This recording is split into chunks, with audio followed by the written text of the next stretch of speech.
in 2026, people, women especially, think that restrictive diets are good for them and that that's going to cause weight loss. It actually usually is counterproductive and causes them to store more body fat. So those restrictive diets put a stress on your body. And then a lot of the women I see, they're skipping meals and they're starting their day off with coffee or some kind of caffeine. And that's one of the worst things you could do when you have stress or cortisol imbalance. Welcome to Salad with a Side of Fries. I'm your host, Jenn Trepeck, talking wellness and weight loss for real life. We're here to clear up the myths, misinformation, bad science, and marketing to teach you how to eat and how to cheat. Are you ready? I'm having salad with a side of fries. Hey friend, welcome back to Salad with a Side of Fries. I'm Jenn Trepeck, your host and health coach, here with you every week for Wellness Without the Weirdness. And I really just want to get right to it today because we're jumping off of last week's episode. So in case you missed it, last week we talked about your hormone deal breakers. And really what we discussed in that conversation is like normally when somebody uses the term hormone, our minds jump to sex hormones. And yet it's really cortisol that's sort of the driver of those sex hormones. Today, we're going to go deeper into it and talk about what we can do with lifestyle, nutrition, supplementation, and then potentially even hormones themselves to improve our lives and our everyday experiences. So let me introduce you to our featured guest. She's a naturopathic doctor and founder of Reclaim Integrative in Newport Beach, California. She specializes in women's hormone health, metabolic medicine, and integrative approaches to weight management and longevity. Through her clinical practice and educational work, she empowers women to restore balance, optimize energy, and age with strength and vitality from the inside out. A warm salad with a side of fries welcome to Dr. Andrea Colon. Hi. Well, we're thrilled you're here, Dr. Andrea. We didn't get a ton of your story in your bio, so we're going to start with that after we tell our members what they're getting this week. Good? Great. Awesome. So, friends, join us in the Happy Healthy Hub. Being a member of the Hub is the next best thing to working with me as your coach. You get a recipe each week, curated articles and additional discounts from me and our partners, interview episodes like this one in full video, including some behind the scenes content, access to the community board where we can interact, ask and answer questions, and so much more. All of this is yours for just $12 a month. Or you could get 2 months free if you pay for a year upfront. All of this for $120 a year. Like, that's a bargain. So your recipe this week is for Farmer's Market lentil salad. It features black beluga lentils, which we've talked about in a nutrition nugget before. And then all of the vegetables are beautifully seasonal, so it's going to taste so delicious when you make it. And there's an option, like if you like a sweeter salad, you can add some cherries to it. So that's in the recipe too. If you have a barbecue that you're going to or people coming over, you're going to want to make this recipe. So to get this recipe, plus this episode in full video, access to our community chat where you can ask me anything, go to asaladwithasideoffries.com/membership. From there, you'll click subscribe now, follow the prompts to enter your payment info, create your login to access the hub and all of your benefits. So remember, you're going to asaladwithasideoffries.com/membership. And this supports, of course, your health and this show so we can continue to do this together every week. Okay, Andrea, like so many of us, your own experience led you to the work that you're doing now. So will you share your story? Yes. So I'm originally from the Northeast. I grew up between Connecticut and Rhode Island. I used to do aesthetics, did that for a while. Then my undergraduate, I was pursuing a degree in communication. So I actually wanted to be a television host. It was completely different than being a doctor. You know, I interned at Martha Stewart and moved to LA and worked in entertainment for a little while. And then a family member of mine got sick and I ended up moving back east. And I was introduced to naturopathic medicine because of my own struggles with my skin, especially. So people don't believe me now because thankfully my skin is pretty clear now. But I dealt with horrible cystic acne in my early 20s and teens. And, you know, when you're that young, it affects your self-esteem because kids are mean. You know, they make fun of you and wondering why you have all these nasty things on your face. But I ended up going on Accutane. And as soon as I got off of it, my acne came back. It was devastating. And I mean, I had cysts. They hurt, like huge pustules on my face. So It was devastating. And a friend of mine, I was working at a spa at the time, recommended that I go see a naturopathic doctor. And at the time, I was like, what is that? But I'll try anything at this point because I'm so desperate. So I ended up seeing her, and she helped me figure out that I had food sensitivities and some of my micronutrients were completely depleted. So within a couple of months of working with her and changing my diet, my skin completely cleared up. So that was kind of how I got introduced to the field. And then, with my family member that got sick, it made me want to investigate that field more. So I started shadowing her and seeing, wow, a lot of patients can feel better just changing lifestyle, changing diet, like taking a couple supplements. So that was really what sparked my interest in going back to school to be a naturopathic doctor. Yeah. And I think you're spot on that it's like, I mean, I went on Accutane too, what now feels like a million years ago. And it's so funny because we jump to these things thinking it's the solution. And in reality, if we haven't adjusted the lifestyle pieces, we have these two conflicting things going on. And it's like, what's going to win out but in this battle between the two? Exactly. It's like putting a Band-Aid on it, right? Because you're not actually fixing the root cause, which is what naturopathic medicine is all about. Yeah, I love it. And so taking that approach, and I think, I mentioned this, that we're going to jump off of last week's episode. So in that, as I mentioned, we talked about cortisol being sort of like upstream of the hormone imbalance that most of us think of that we're experiencing in our 40s and beyond.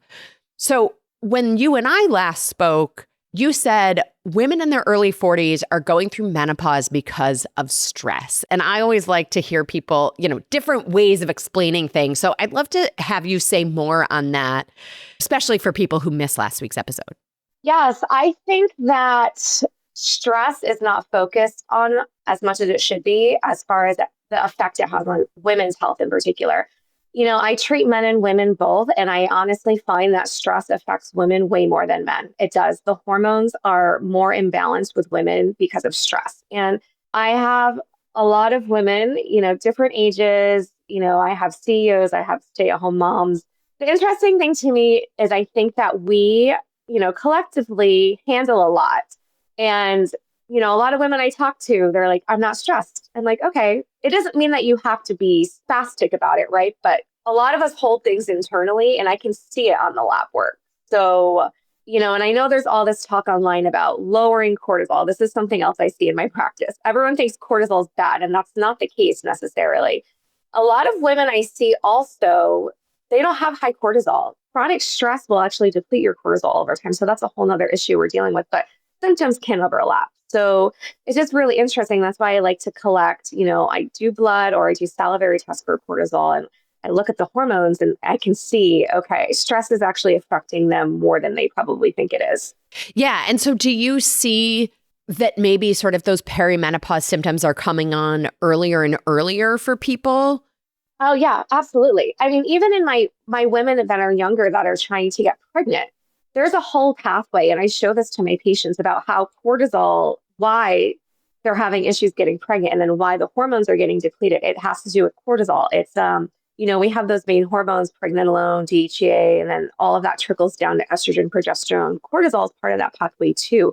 I explain to them, look, this is your body's trying to compensate, and this is why you're starting to go into early menopause. And if we catch it early enough, we can treat it with herbs and taking adrenal support and all those things. It's just when it's been chronic for decades and you're not making any more hormones anymore, it's harder to just treat with just herbs. So yeah, for sure. So I want to get into the herbs and even treating with some hormones and stuff in a second. Let's start, as you mentioned before, with the lifestyle pieces.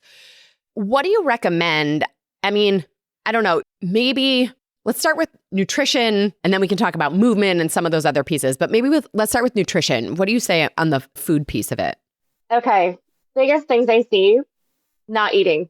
I don't know why in 2026, people, women especially, think that restrictive diets are good for them and that that's going to cause weight loss. It actually usually is counterproductive and causes them to store more body fat. So those restrictive diets put a stress on your body. And then a lot of the women I see, they're skipping meals and they're starting their day off with coffee or some kind of caffeine. And that's one of the worst things you could do when you have stress or cortisol imbalance. So They're just having like sugary foods first and not having their protein or fat. I know there's a lot of talk about protein, which I think is great because I do think women in general are not getting enough typically. And it's something that needs to be increased gradually to prevent digestive issues. But yeah, I think it's just an overall like not eating enough and not eating enough of the right foods. Like we live in a state of convenience, right?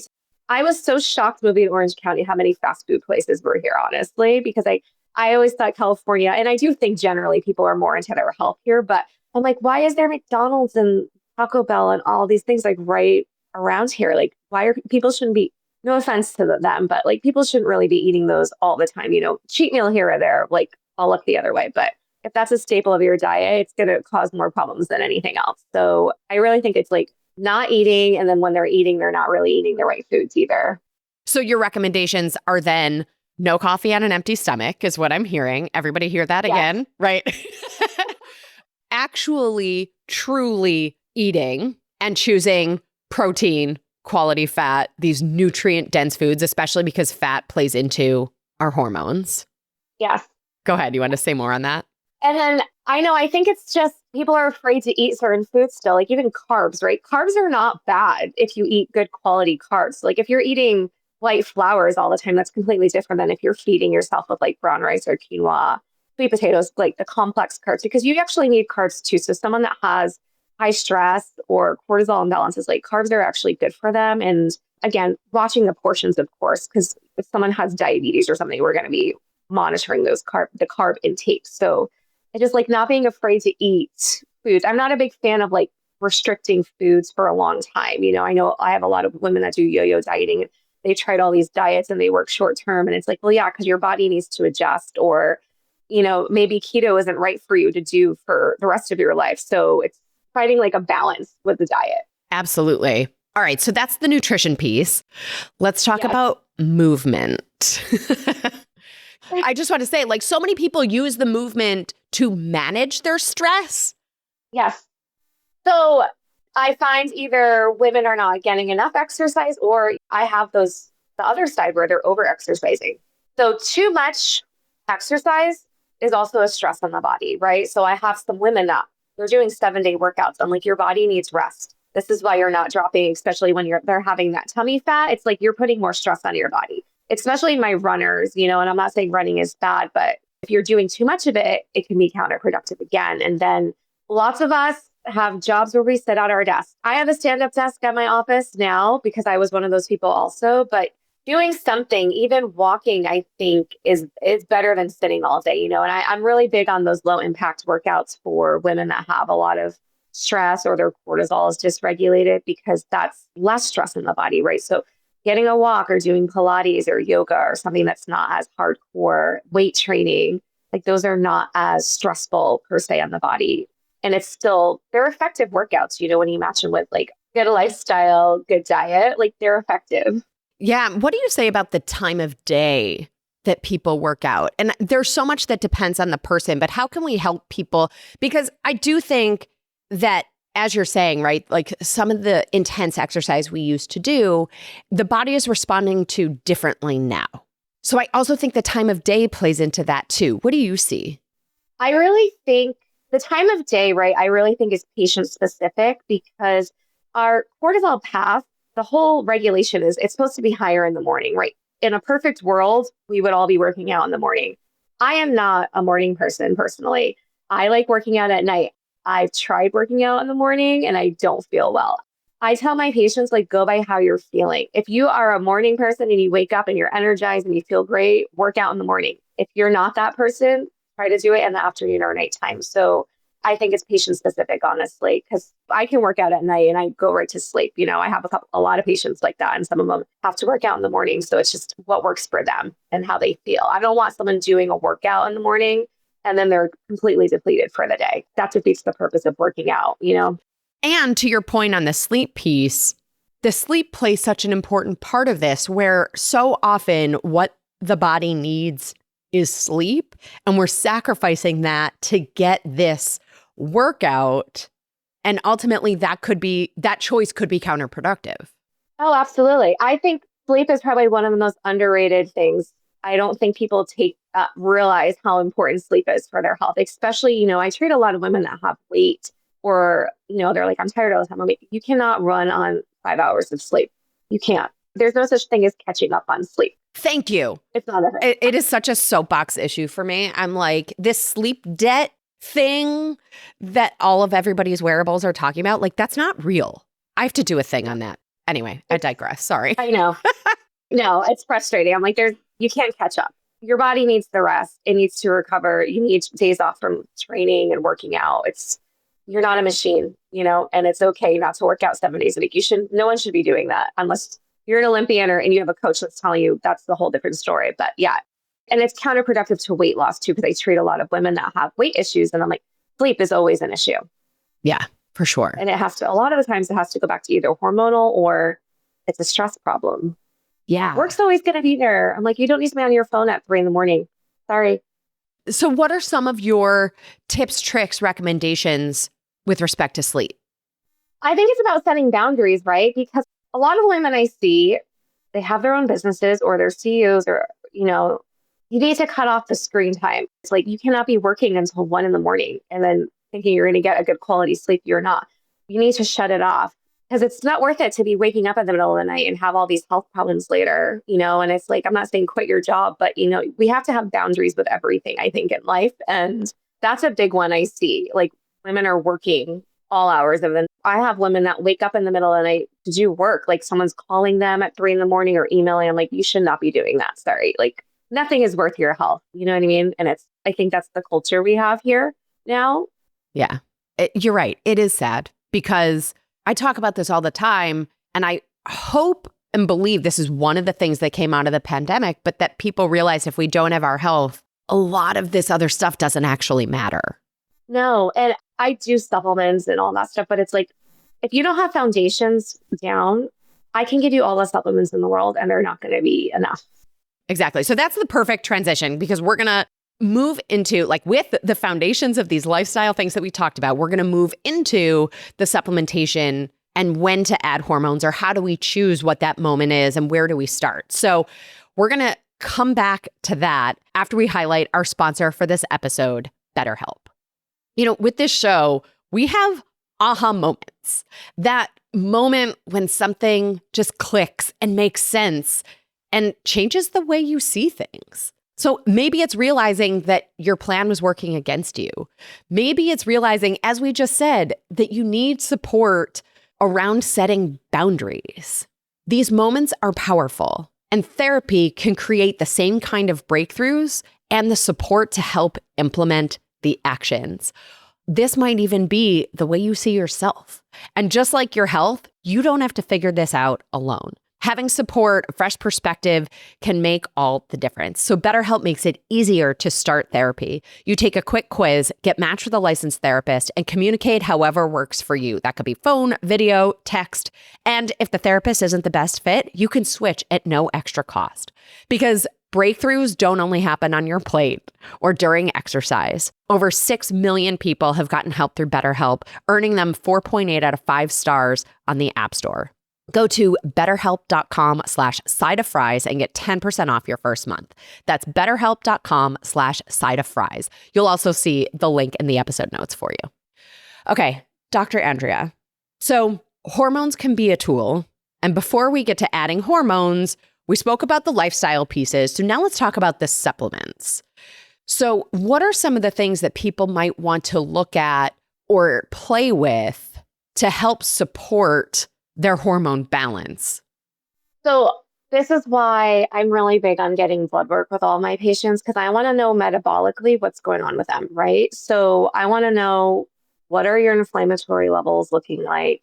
What are your blood sugar levels looking like? And then looking at like those micronutrients like iron, vitamin D, some of your B vitamins at minimum, because a lot of women are inflamed and they have blood sugar issues.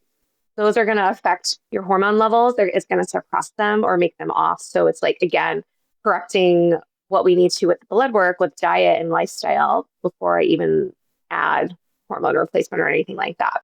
I wouldn't want to give someone hormones right away if the reason that their hormones are off is because they're super inflamed and they're stressed. Yeah. they might not feel well. It's like a whole pathway, of metabolism. And if we can correct the issue first and balance out the hormones, I support that rather than just giving them hormone replacement right away. Absolutely. So what are some of the things? So B vitamins. Bees, I think generally, again, there's a lot of different factors with bees, like MTHFR. I check like homocysteine, which is related to cardiovascular health. That tells me what type of B vitamin. Generally, when I'm checking like B12, most people are low or suboptimal. When you're thinking about things like low energy mood issues, looking at the B's, iron, a lot of women have iron issues that do not get tested, which is frustrating, but that's why they come to me. And then vitamin D, I think the general population is deficient. I think I've had one person in 10 years that their levels were fine without supplementation, but like those kind of things need to be checked because those will affect hormone health too. Yeah. And so when we also focus on the stress piece, because as you said, we want cortisol to follow like the way I describe it as sort of a proper pattern over the course of a day. So yes. Go ahead with supplementation on that front. Yeah. So again, when I check cortisol, you can, sometimes I just do like a quick snapshot in the morning, the blood. I mean, okay, what's going on? I can see if someone had trouble sleeping the night before or if it's like a chronic issues. And then I'll do more salivary testing. I think the pattern is completely off, especially if someone's like waking up at night or they really have a hard time sleeping. It's making me think their cortisol is peaking at nighttime when it's supposed to be down. So that natural pathway you're talking about, ideally, cortisol should be higher in the morning. It's the one that gets us up in the morning, and it should decrease as we go on through the day. But that doesn't happen with everybody. Some people, they're completely flat lines, which is what I see a lot of the times, or they're way too low. It's like if you're going to drive a car on empty, you're not going to get very far. And then some people, their cortisol peaks in the middle of the day. So that's where the salivary test will tell me that. But I use different, it's called adrenal support. The adrenals are responsible for releasing and regulating cortisol.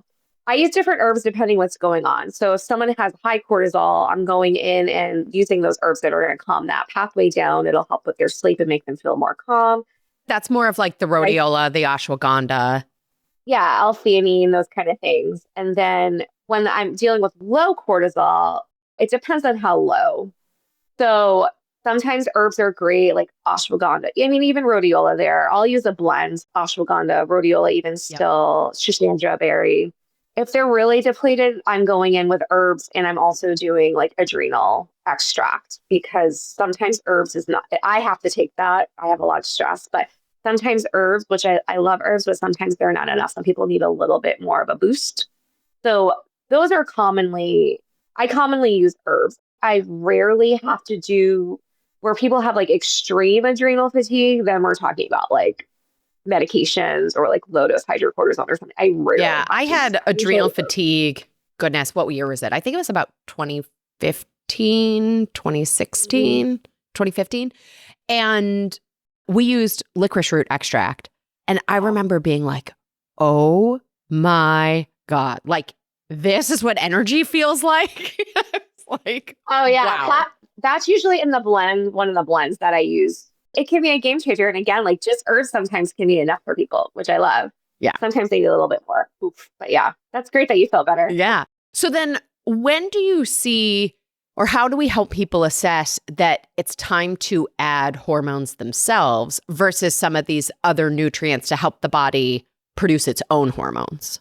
I think it's hard to do just natural things when someone's been in menopause for years, right? It's hard to, you can treat some of the symptoms with herbs, but you're not going to regenerate those hormones a lot of times if it's been several years since they've had a period. It just depends how bad their symptoms are. And if I see that someone's not making any hormones at all, I'll usually talk to them about hormone replacement. And again, some of my patients come to me and they just want to get put on hormone replacement. So it's I talk to the patient about what they're looking for. And some of them, they want to try to do it as natural as possible. So it's really about the patient too. And then what I see, and I give them my opinion and discuss with them if I think whether, we can do it naturally or whether you really should be looking at hormone replacement at this point.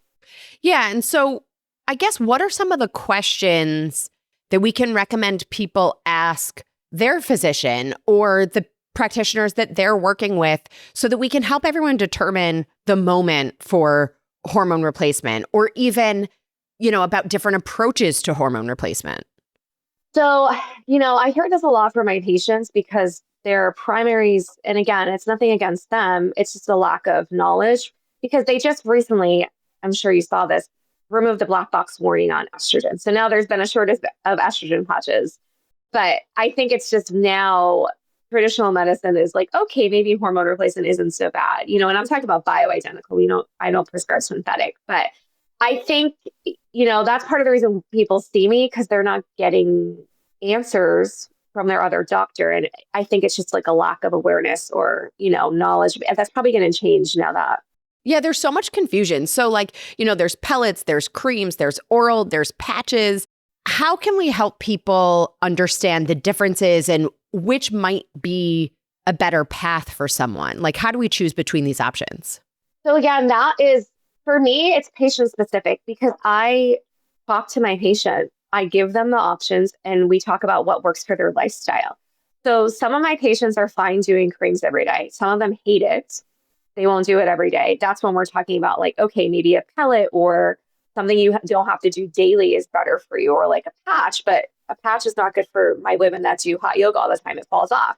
So for me, it's about the patient more than anything else because it's like, what's going to work for you where it's something that you can do every day and not be annoyed or like, I don't want to do this. I want it to be something that they can easily do.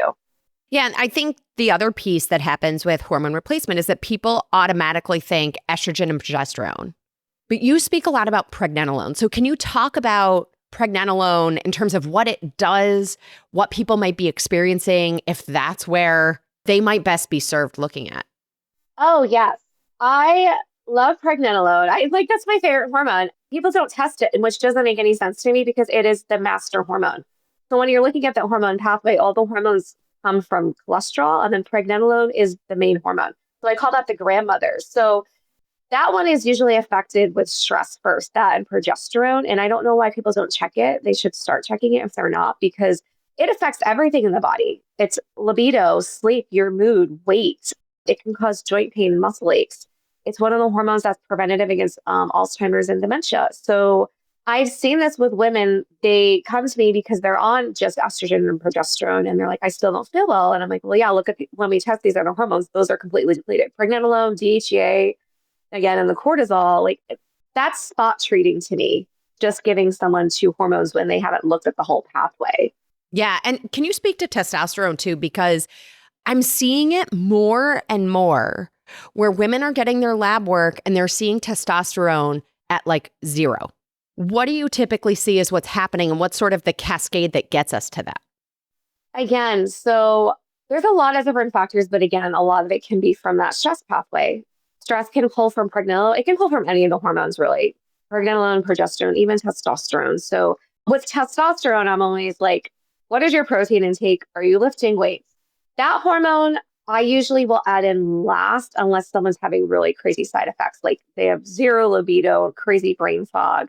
A lot of the time, supporting the other hormones like the cortisol and pregnenolone, DHEA can help support testosterone, but it can also be supported again by like weight training and protein intake.